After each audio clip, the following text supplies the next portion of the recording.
तो हम बेटा बात कर रहे हैं न्यूरोमस्कुलर जंक्शन की। तो पहले ऊपर टॉपिक लिखो, electrical and chemical events, electrical and biochemical events during muscular contraction, during muscular contraction.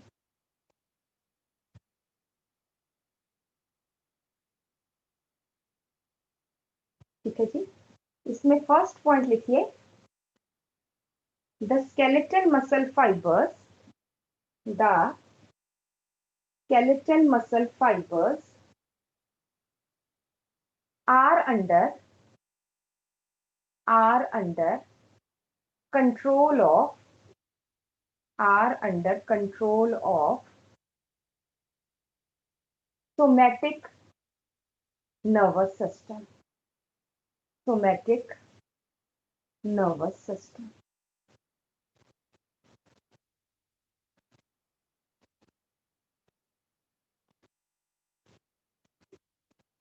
Next point लिखिए, the junction where the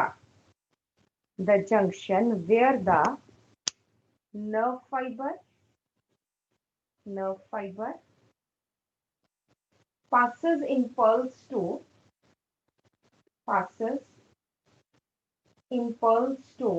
muscle fiber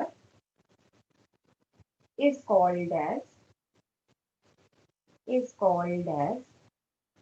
neuromuscular junction or motor end plate, or motor end plate। ठीक है। अब होता क्या है, end plate, END, end plate, हाँ end, END, motor end plate. तो बेटा होता क्या है, जैसे ही nerve impulse presynaptic nerve में पहुंचती है, वो मैंने बताया था, it causes release of acetylcholine from these vesicles, and these vesicles fuse with the membrane and releases neurotransmitter in this junction. This neurotransmitter binds with the receptors present on the sarcolemma and causes depolarization of sarcolemma। है ना, depolarization क्या होता है कि जैसे nerve fibre था वैसे ही muscle fibre होगा, अंदर पॉजिटिव चार्ज हो जाएगा, बाहर नेगेटिव चार्ज हो जाएगा। ठीक है, ये सार्कोलेमा डीपोलराइज हुई, और through T tubules this sarcolemma also gets depolarise, मतलब muscle fibre undergo depolarisation.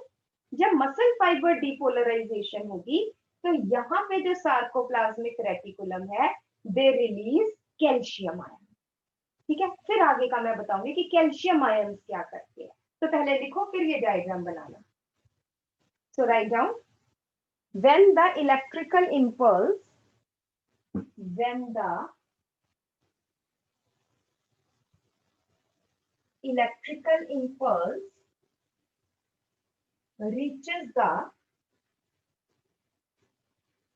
reaches the terminal end of the axon,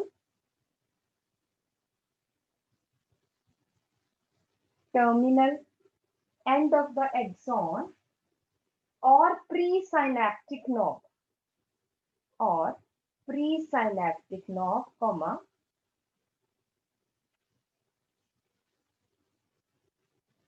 the neurotransmitter vesicles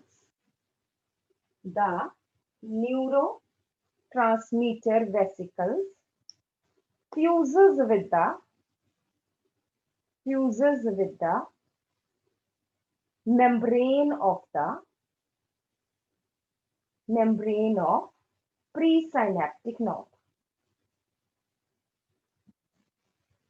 and releases neurotransmitter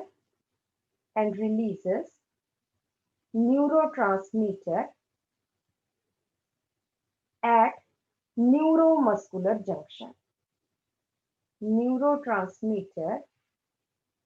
at neuromuscular junction और synaptic cleft. जो reason होता है दोनों के बीच में उसको synaptic cleft भी बोलते हैं, और synaptic cleft.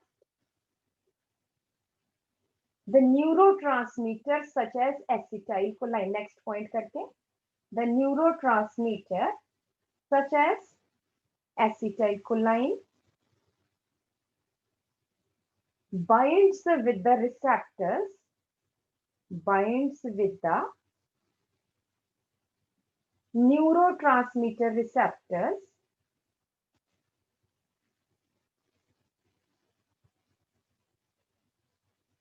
binds with the neurotransmitter receptors on sarcolemma.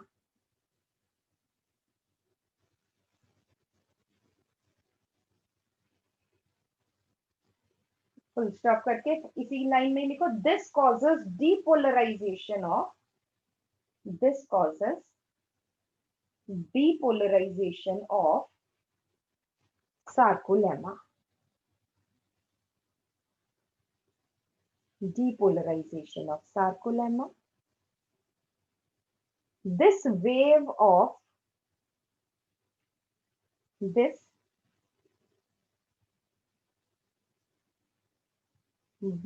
of electrical impulse passes to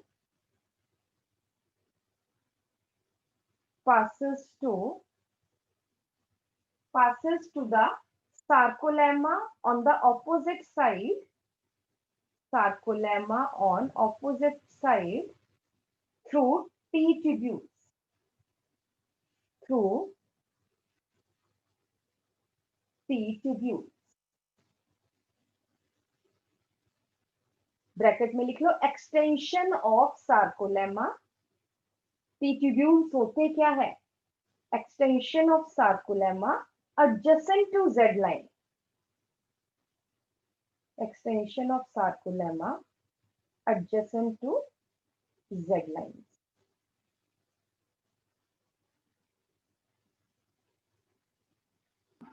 adjacent to Z line. Z line है ना, अगर आप नर्व फाइबर वो मसल फाइबर का स्ट्रक्चर देखेंगे तो पता चलेगा Z line क्या है, adjacent to Z line. ठीक है जी, तो अब ये बनाओ, ये डायग्राम बना लो जल्दी से न्यूरोमस्कुलर जंक्शन का। नर्व फाइबर ने तो अपना काम कर दिया, इंपल्स किसको पहुंचा दी? मसल फाइबर को पहुंचा दी। मसल फाइबर की सार्कोलेमा डिपोलराइज हो गई। अब क्या हुआ?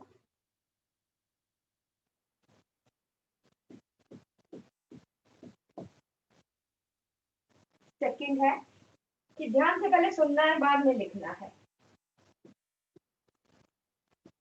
डिपोलराइजेशन ऑफ सार्कोलेमा, आपने पूरा लिखना है, बाद में causes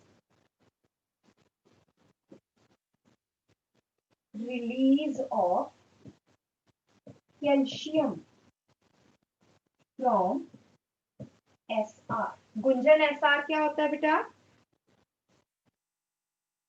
what is SR?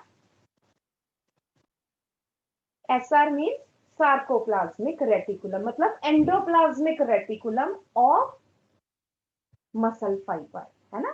It is endoplasmic reticulum of muscle fibre, उसको बोलते हैं एसआर। जिसको नहीं याद कोई प्रॉब्लम नहीं, बट ब्रैकेट में पूरा लिखना जरूर है सार्कोप्लाज्मिक, ताकि बार बार लिखोगे याद रहेगा। रिलीज ऑफ, चलो कैल्शियम रिलीज हो गया, फिर क्या करें? ठीक है, लिखो पहले, depolarisation of sarcolemma causes release of calcium from sarcoplasmic reticulum.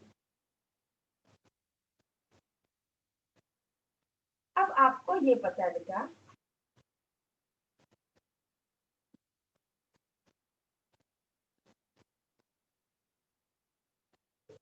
ये थी एफ एक्टिन। एफ एक्टिन के साथ साथ और क्या पड़ी हुई है बच्चों? This is tropomyosin,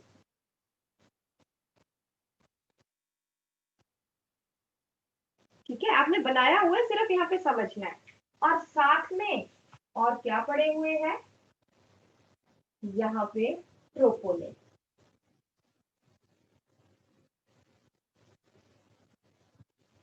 this is troponin.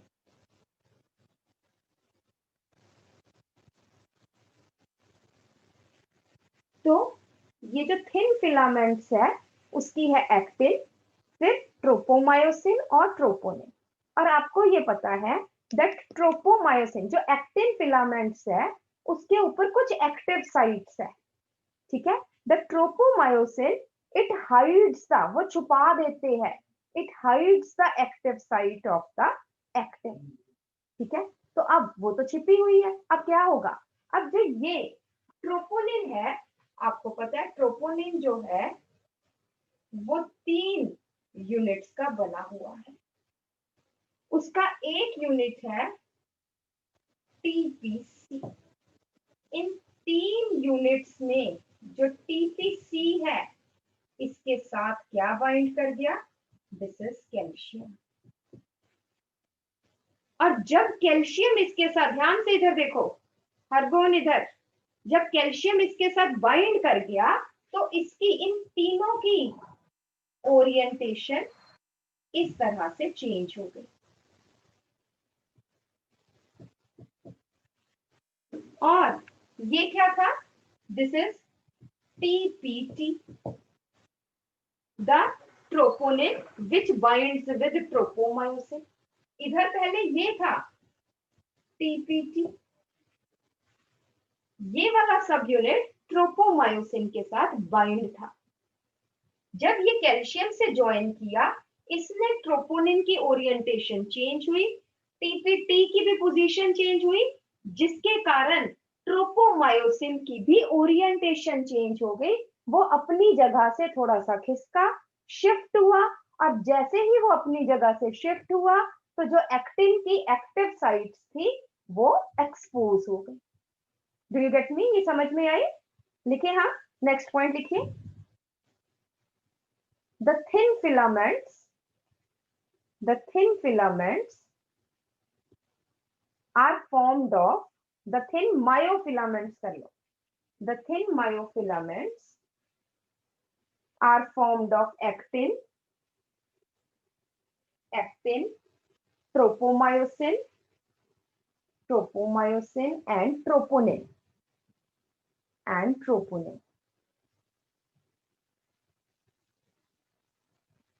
full stop करके। in the resting muscle fiber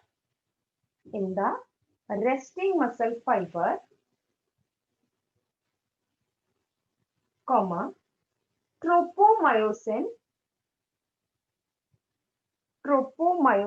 masks the, जो आजकल हम मास्क लगाते रहते हैं वही वाला काम है, masks the active sites of actin, masks the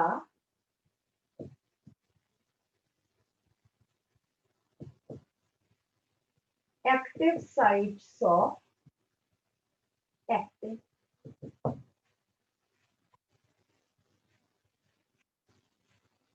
And tropomyosin is also joined with TPT, ये जो है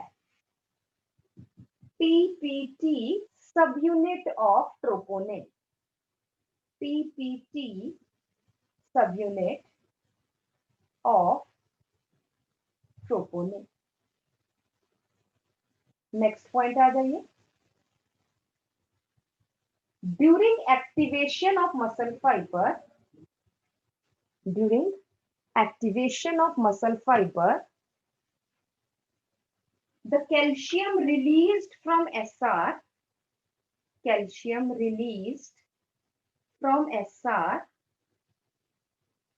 joins with TPC, ये जो है TPC, this one subunit of troponin, TPC subunit of troponin.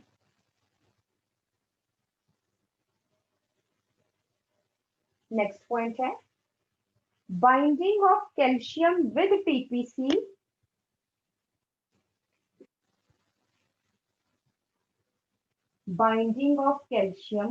TPC displaces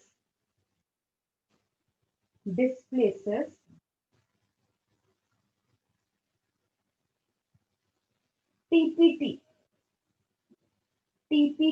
subunit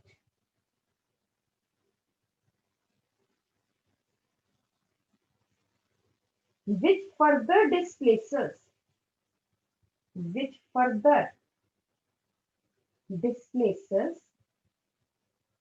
the tropomyosin.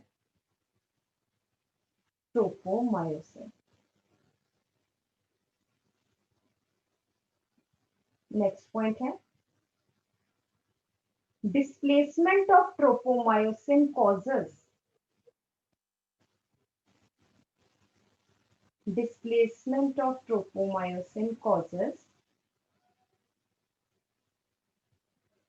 exposure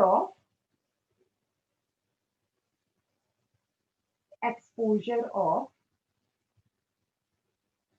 active sites of thin filaments, active sites of actin or thin myofilaments.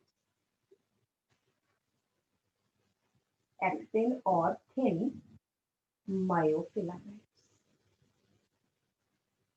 Is it okay? तो अब actin जो है वो तैयार है काम करने के लिए क्योंकि उसकी एक्टिव साइट्स उसके हाथ जो है जो किसी ने पहले बांधे हुए थे. किसने बांधे हुए थे? एक रस्सी ने. कौन सी रस्सी थी वो? ट्रोपोमायोसिन.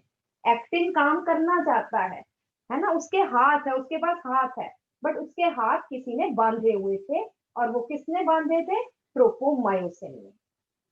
ठीक है, एक रस्सी ने बांधे हुए थे ट्रोपोमायोसिन.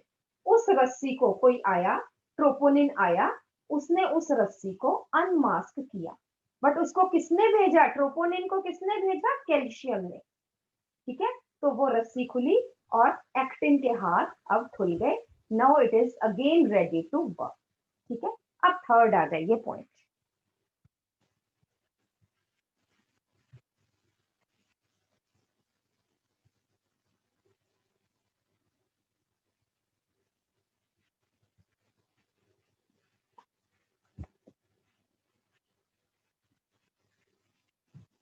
अब थर्ड पॉइंट एक और है बेटा, ध्यान से, ये फिर ध्यान से सुनो कि you know myosin filament head part is associated with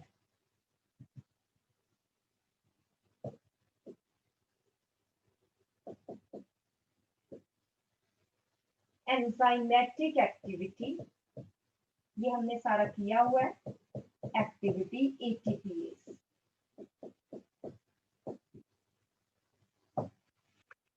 ये आपको पता है कि जो मायोसिन हेड है it is associated with ATPase activity. तभी हम मायोसिन को क्या कहते हैं? मायोसिन. पहले ये लिखो और फिर लिखना as myosin has structural as well as enzymatic role. Yes or no? Muscle fibre तो बना ही रहा है बट एंजाइम की एक्टिविटी भी है. Myosin filament head part is associated with enzymatic activity ATPase. Bracket में लिख लो myosin is both structural and enzymatic protein.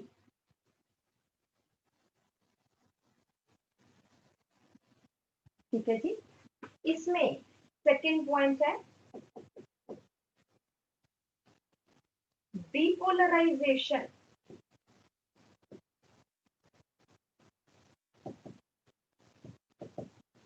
of sarcolemma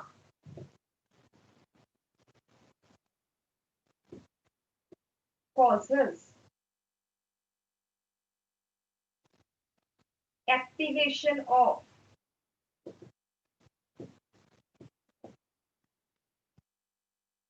myosin ATPase, which hydrolyzes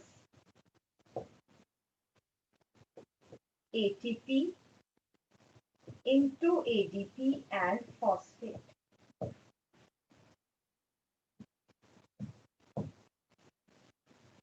Which hydrolyzes, लिखो ये next one, depolarization of sarcolemma causes activation of myosin ATPase, which breaks ATP into ADP and phosphate.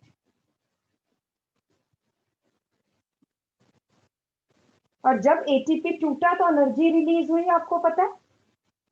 Yes और no? ठीक है ना? So next point लिखिए, the energy released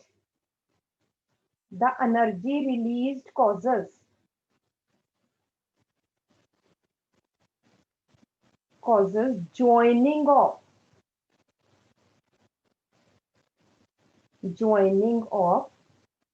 head of myosin filament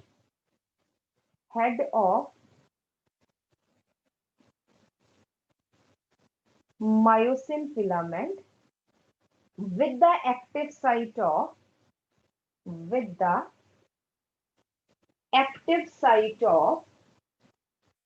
thin filaments or actin filaments.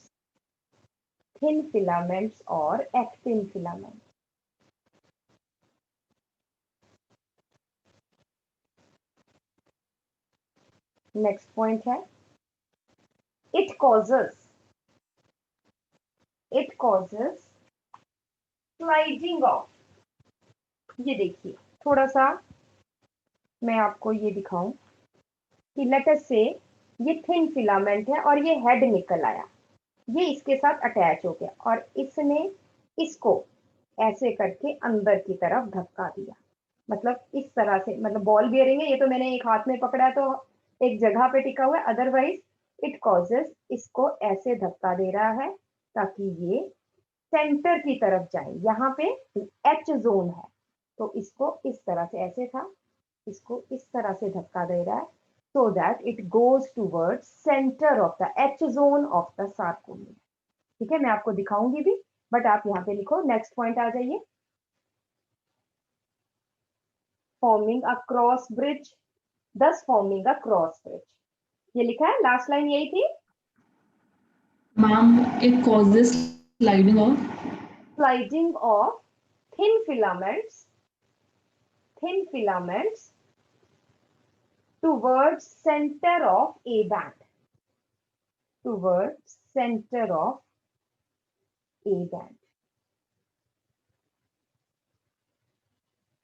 ये देखो अब क्या है, ये क्रॉस ब्रिज, इधर देखो एवरीबडी हियर, ये क्रॉस ब्रिज हुआ।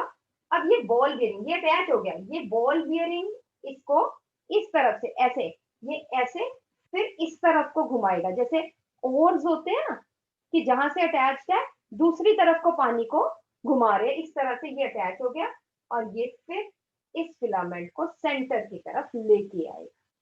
ठीक है, this is sliding, right? So sliding of thin filament towards the center of the A band or towards H zone.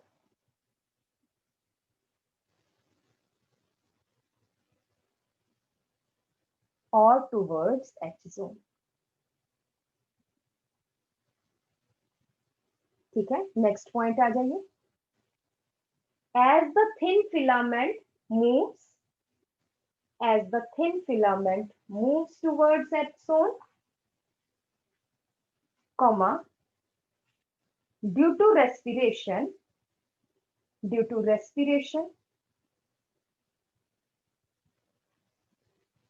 ATP is regenerated,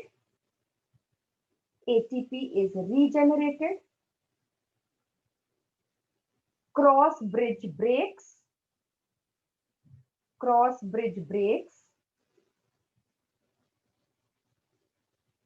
and finally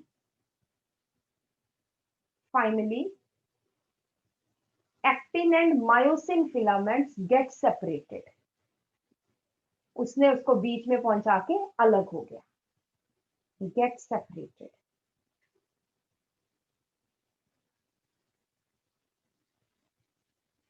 ठीक है, पहले आप ये बनाओ, फिर मैं आपको एक और डायग्राम बनाती हूँ, फिर आपको पता चलेगा कि कॉन्ट्रैक्शन कैसे होती है। First draw this. दोबारा से मैं बता रही हूँ, यहाँ पे एटीपीएस एक्टिव हुआ, एडीपी बना, एनर्जी जनरेट हुई, जिसके कारण ये इसके साथ क्रॉस ब्रिज बना लिया, इसने इसको यहाँ पे स्लाइड किया। ठीक है, और जैसे ही स्लाइड किया इतनी देर में एटीपी दोबारा रीजनरेट हो गया और क्रॉस ब्रिज टूट गया। अगेन फिर क्रॉस ब्रिज बना, फिर स्लाइडिंग हुई, फिर क्रॉस ब्रिज टूटा, फिर बना, फिर टूटा, इस तरह से प्रोसेस चलती। ठीक है, पहले ये बनाओ फिर हम आगे काम। तो होता क्या है बच्चे कि ये क्रॉस ब्रिजेस, ये सेंटर में जो है ये है एच जोन।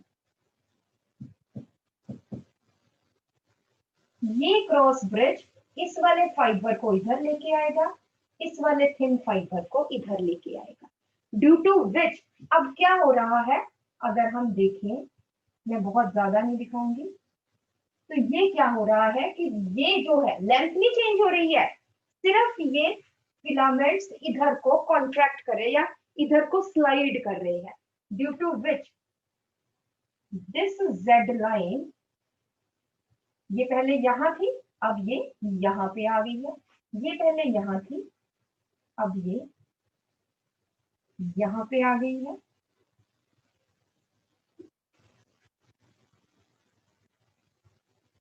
ये जो थिक फिलामेंट्स है ये अपनी पोजीशन से बिल्कुल नहीं हिले। हिला कौन है? सिर्फ थिन फिलामेंट्स। अब थिन फिलामेंट्स कहाँ आ गए हैं? ये इधर आ गए।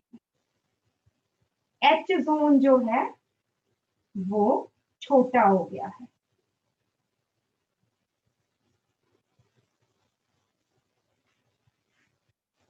राइट, तो आप देख रहे हो एच जोन सिर्फ इतना रह गया।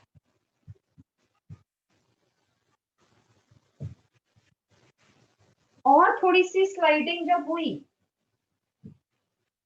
तब क्या हुआ? Now what happens?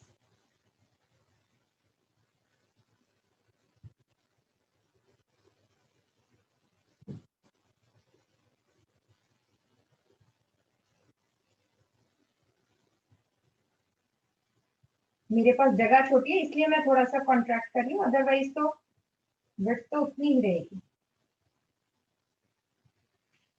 सार्को ये जेड लेंस और पास में आ गई।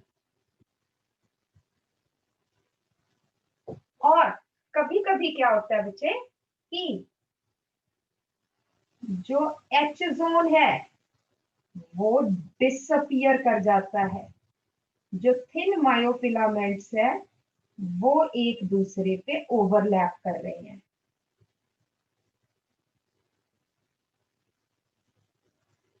They starts overlapping each other due to which the H zone disappears. ठीक है, तो लिखो due to sliding of the thin filaments towards center of A band,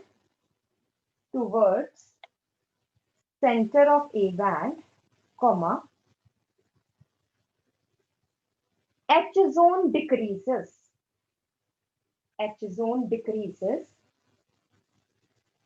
and sometimes it disappears.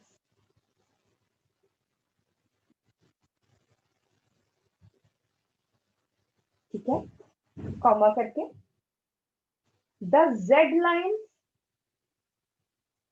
adjacent z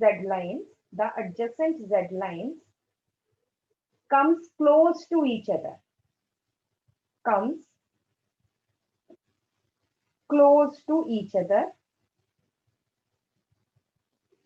due to which the length of the sarcomere, आपको पता है दो Z lines के बीच में सार्कोमियर होता है, due to which the length of the sarcomere gets reduced.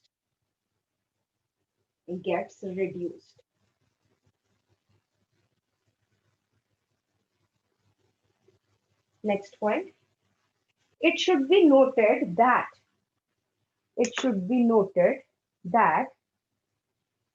there is no change in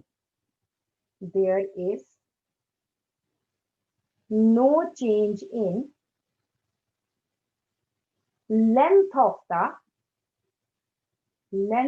the thin and thick filament. There is no change in the length of the thick and thin filament. Comma करके no change in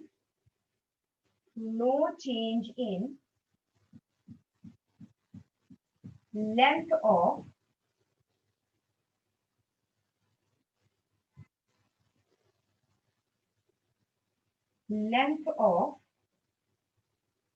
A band. No change in length of A band. आप देखो A band तो उतना ही है.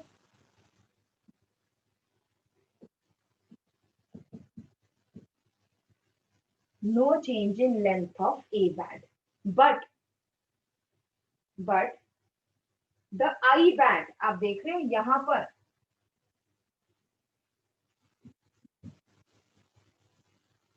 I band इतना था, but जब ये ओवरलैपिंग रीजन ज्यादा हो जाएगा तो I band छोटा हो जाएगा. इस तरह से अगर हम ये देखें कि ये जेड लाइन भी यहां पे आ गई है.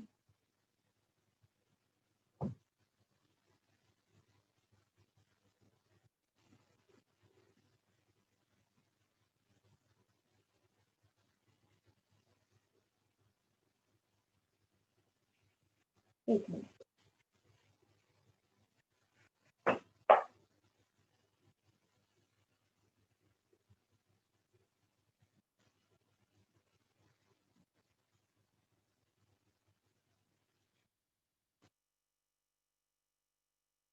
There is no change in the length of A band, but the I bands gets reduced.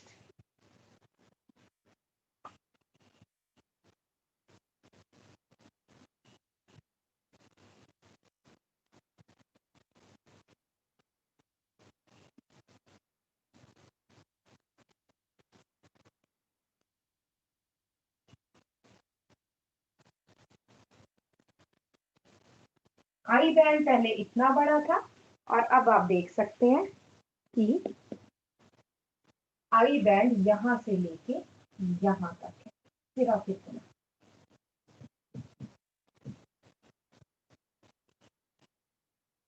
इधर से इतना, पहले इतना बड़ा था अब छोटा हो गया. The I band gets reduced in size but there is no change in the A band. Full stop करके एच जोन, ये मैंने पहले भी लिखवाया, दोबारा से लिखवा रही हूँ. H zone gets reduced or may disappear in some cases.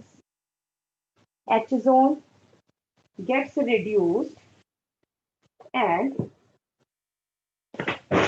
may disappear in some cases.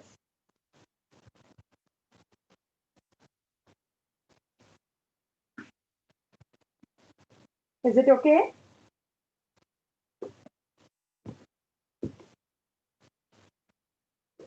बना लिया ये सबने?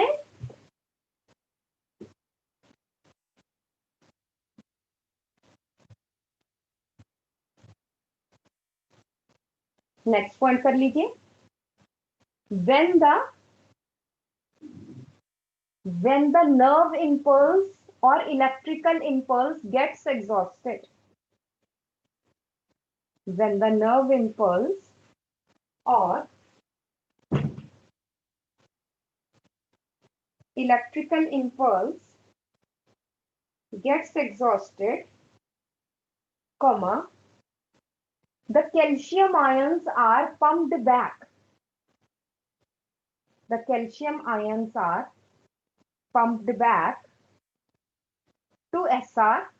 SR मतलब sarcoplasmic reticulum. To SR, comma, active sites of the actin again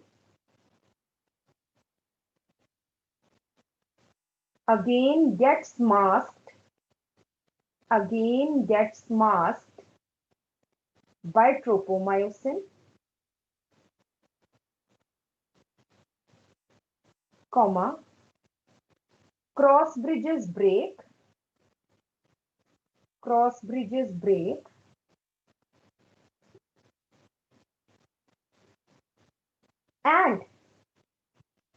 and actin filaments again slides back,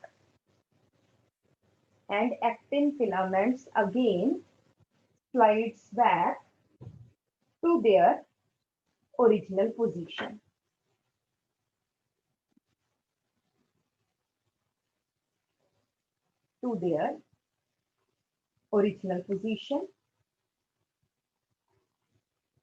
Full stop. This causes elongation and thus relaxation of the muscle fiber. This causes elongation or relaxation of muscle fibers.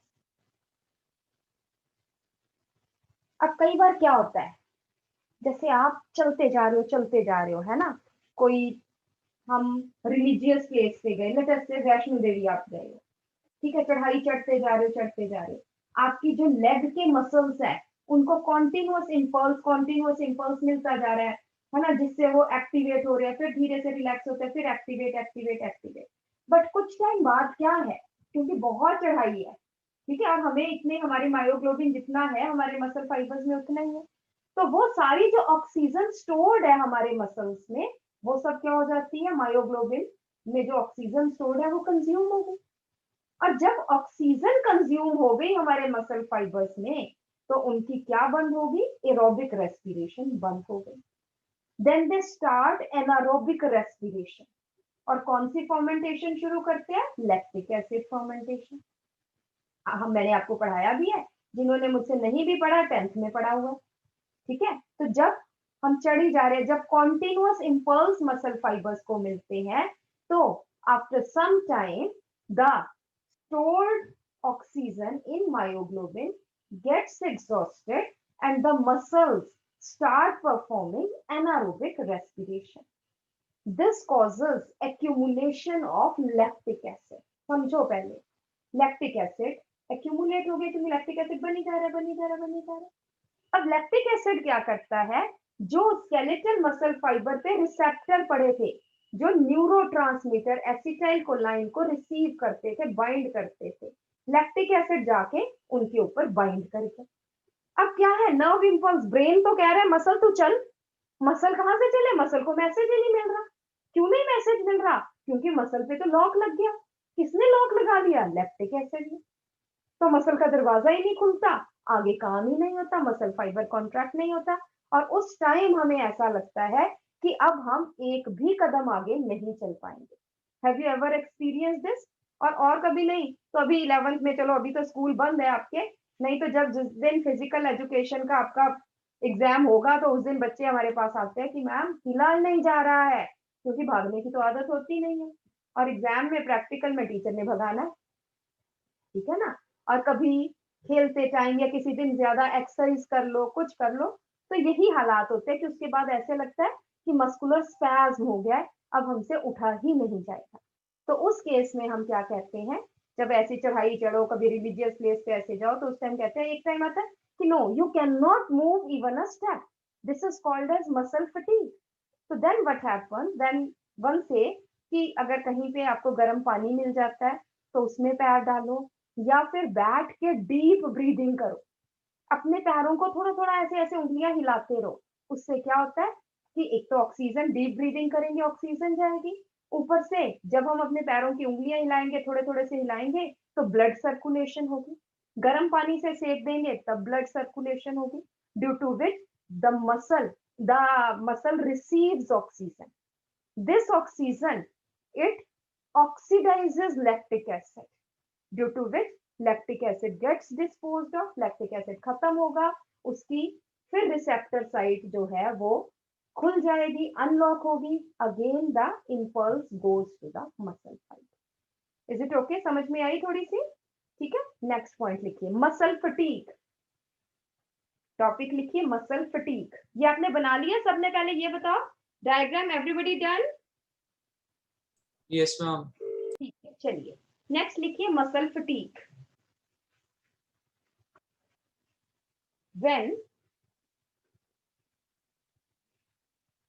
when the muscle fibers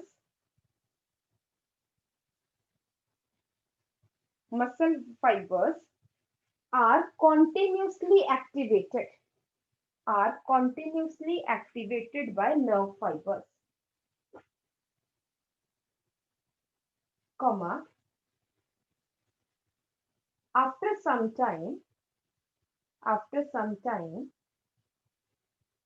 the oxygen stored in myoglobin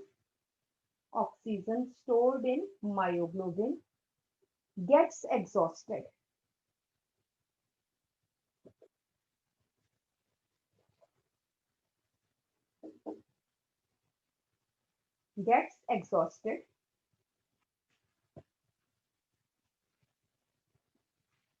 Due to which the muscle fibers start performing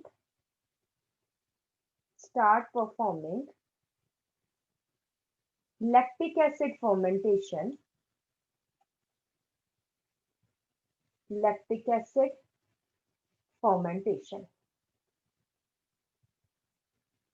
bracket में लिख लो anaerobic respiration.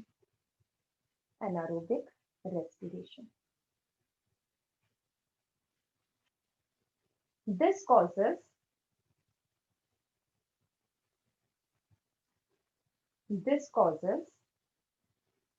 accumulation of lactic acid.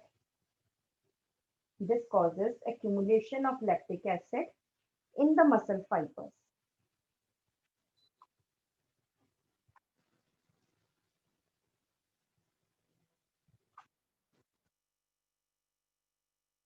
Next point है, the lactic acid binds with the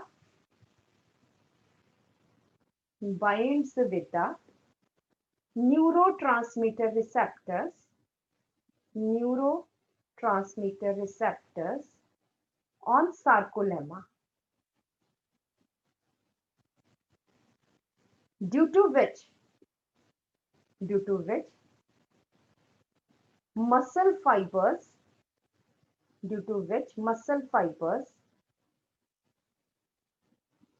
cannot receive the electrical impulse from the nerve fiber.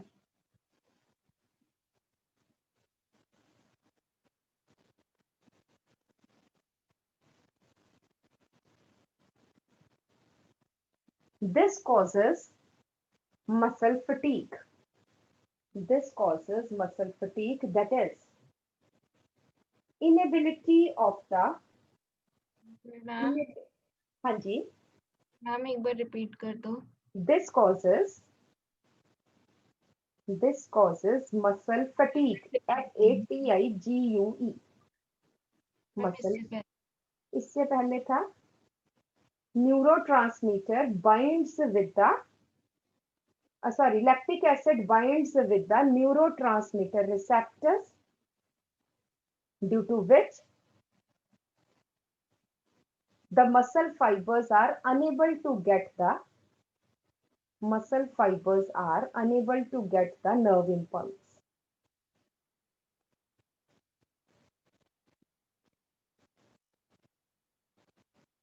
ठीक है, this causes muscle fatigue,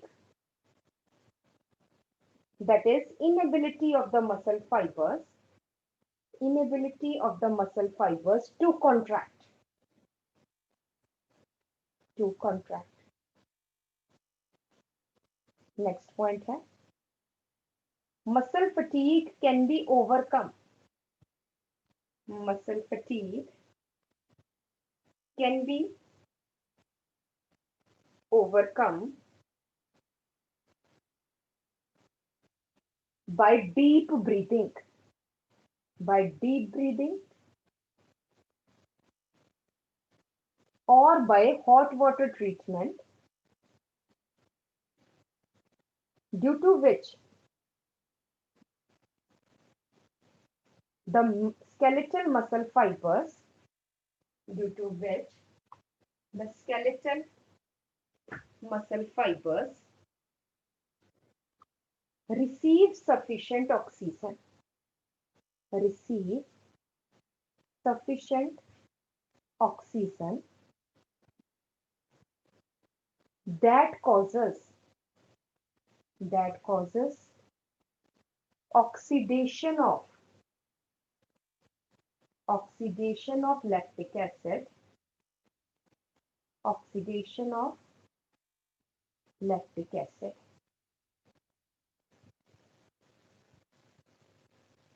Full stop करके this causes disposal of lactic acid. This causes disposal of lactic acid.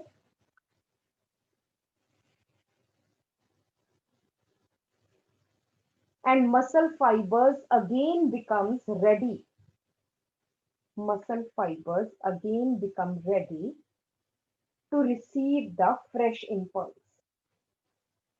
To receive the fresh impulse.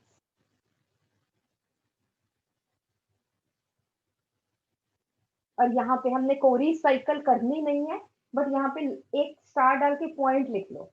The disposal of lactic acid is explained by the disposal of lactic acid is explained by Cory's cycle, C-O-R-I. Cory's cycle.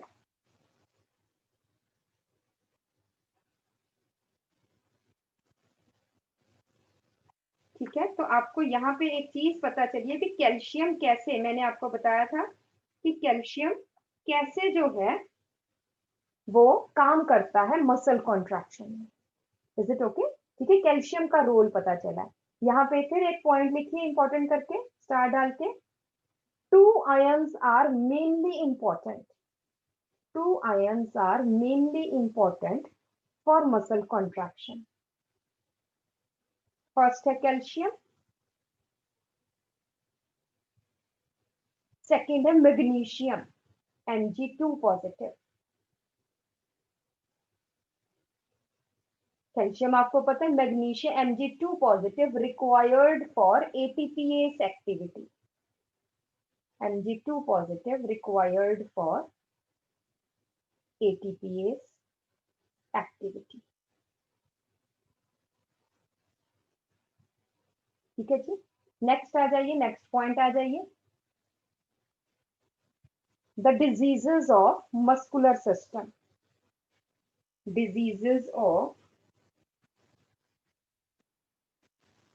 Muscular system.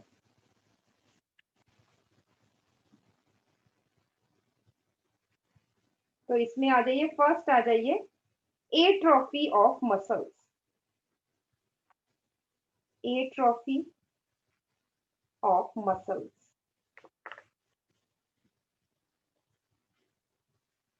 That is reduction in the size of the muscle, shrinking of the muscles, shrinking of the muscle.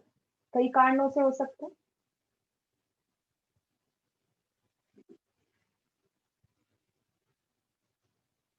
Next आ जाता है बेटा muscular tetani. Muscular tetani.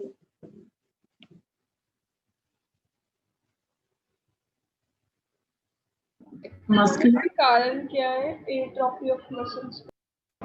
Atrophy of muscles is shrinkage of the muscle fibre. जैसे polio है, polio में shrink हो जाते हैं मसल फाइबर. कई कारणों से हो सकती है, बट एट्रोफी का मतलब ये है। नेक्स्ट है muscular tetani. It is the muscular spasm, muscular spasm due to SPASM, muscular spasm due to low blood calcium, due to low blood calcium. Next आ जाता है मैम बेटा, इस डिसीज का नाम क्या था, दोबारा बोलना प्लीज। मैं इसका नाम था मस्कुलर टेटनी, TETANY। नेक्स्ट आ जाता है बेटा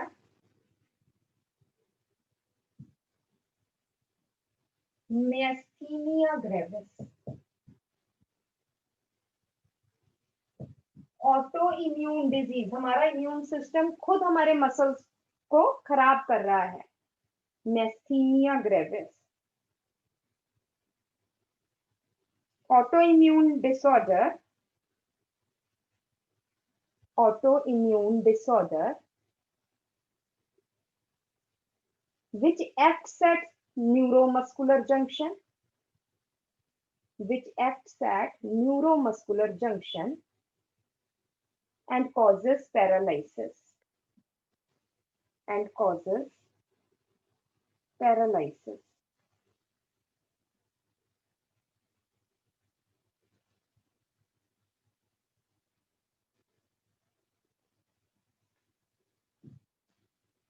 Another is muscular dystrophy, muscular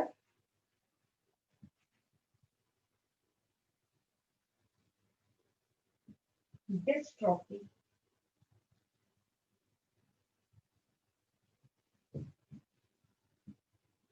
It is a genetic disease. It is a genetic disease which causes deficiency of protein dystrophin, which causes deficiency of protein dystrophin, due to which ma'am dystrophy next है। ये protein का है ना, ये नहीं, ये तो disease है, इसमें ये प्रोटीन नहीं बनता है इस डिजीज में, ठीक है। इसके कारण क्या होता है, due to which calcium is not released, calcium is not released from the sarcoplasmic reticulum.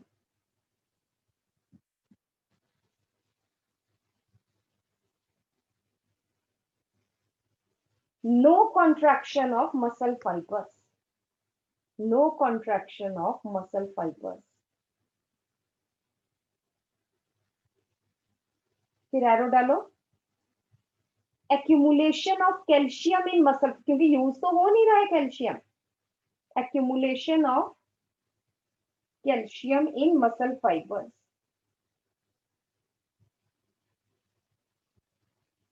which destroys myofilaments, which destroys actin and myosin myofilament.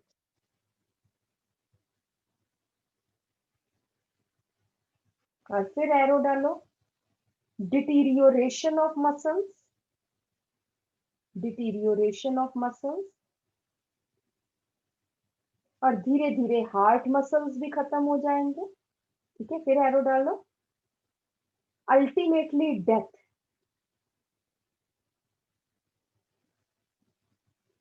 at the age of 12 to 15 years.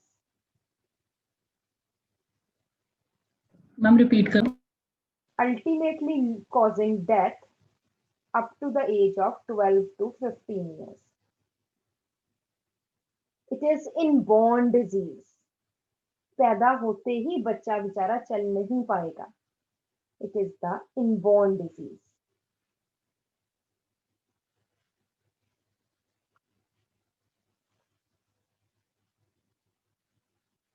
Twelve to 20 years लिख लेना, 12 to 15 में 12 to 20 years के बीच में death हो जाती है.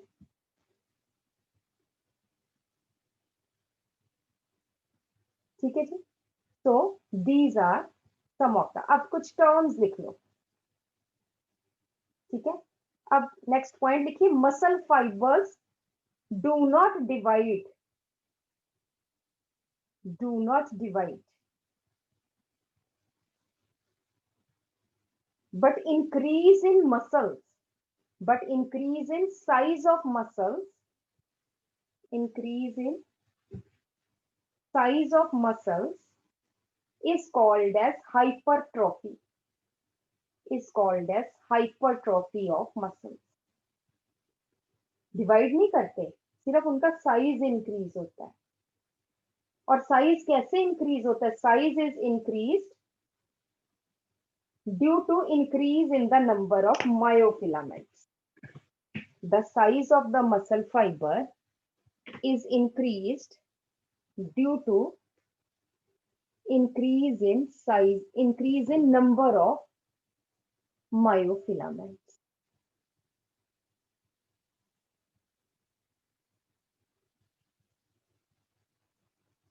Next आ जाइए, largest muscle.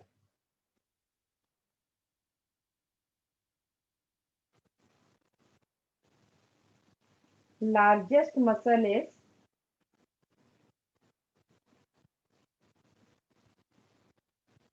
muscle of the hip, gluteus maximus, muscles of the hips, नाम क्या? gluteus, gluteus, gluteus maximus.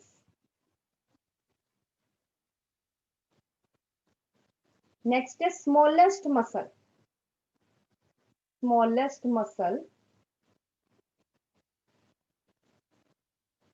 stapedius of ear, stapedius of middle ear, stapedius, sta, smallest muscle है stapedius, stapedius.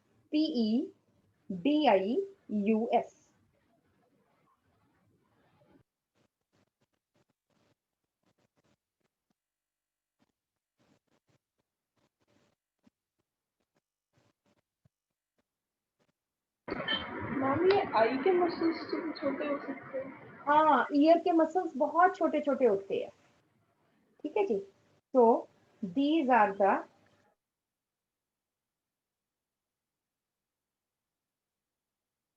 This is all about your muscular system. बताने को तो longest ये वो कई बता सकते हैं, बट यही चीजें आती है मस्कुलर सिस्टम में, ठीक है जी।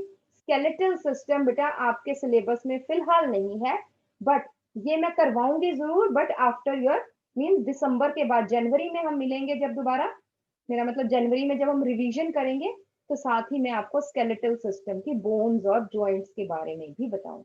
अभी हम सिलेबस करेंगे, जो जो अभी सिलेबस में चीजें नहीं है वो हम अभी नहीं करेंगे। Is it okay? दोबारा मतलब 1 महीना ऑफ है मैम?